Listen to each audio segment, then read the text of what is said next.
സംസ്ഥാനത്ത് കലാധ്യാപകരുടെ നിയമനത്തിനായി കേന്ദ്ര സർക്കാർ നൽകിയ കോടികൾ സംസ്ഥാനം പാഴാക്കി. കഴിഞ്ഞ 4 വർഷത്തിനിടെ SSA വഴി നൽകിയ 270 കോടി രൂപയാണ് സംസ്ഥാന സർക്കാർ പാഴാക്കിയത്. കേന്ദ്ര വിദ്യാഭ്യാസ അവകാശ നിയമം അട്ടിമറിച്ചാണ് സംസ്ഥാനം സ്കൂളുകളിൽ കലാപഠനം നടത്തുന്നത്.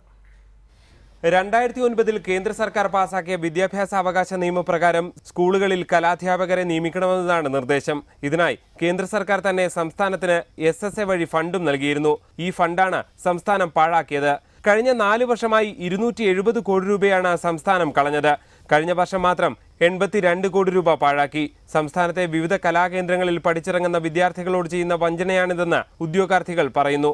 ചട്ടിയെടുത്ത് പുറത്തുനിന്ന് നാടകം പഠിച്ചതാണ്, നൃത്തം പഠിച്ചതാണ്, പെയിൻറ്റിങ് പഠിച്ചതാണ്, വല്ലതും തരണേ അമ്മ ഇന്ന് തെണ്ടി നടക്കേണ്ട ഒരു അവസ്ഥ വരും. ഇതാണ് സർക്കാർ ചെയ്തുകൊണ്ടിരിക്കുന്നത്. ഈ ഫണ്ട് കൃത്യമായി ഉപയോഗിക്കുക.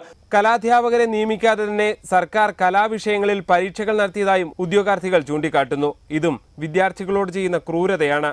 ഈ ഫിസിക്സ് സാർ വന്ന് നാടകം പഠിപ്പിക്കാൻ ശ്രമിക്കുക, കണക്ക് ടീച്ചറിനെ കൊണ്ട് നൃത്തം പഠിപ്പിക്കുക, ഈ രീതിയിൽ പൊയ്ക്കൊണ്ടിരിക്കുകയാണ്. ക്രിസ്മസ് കഴിഞ്ഞപ്പം പരീക്ഷ നടത്തി അതിന് ഗ്രേസ് മാർക്കും ഉണ്ട്.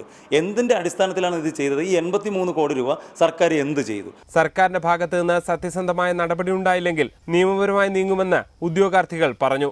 G Sreejith, reporter, Thiruvananthapuram.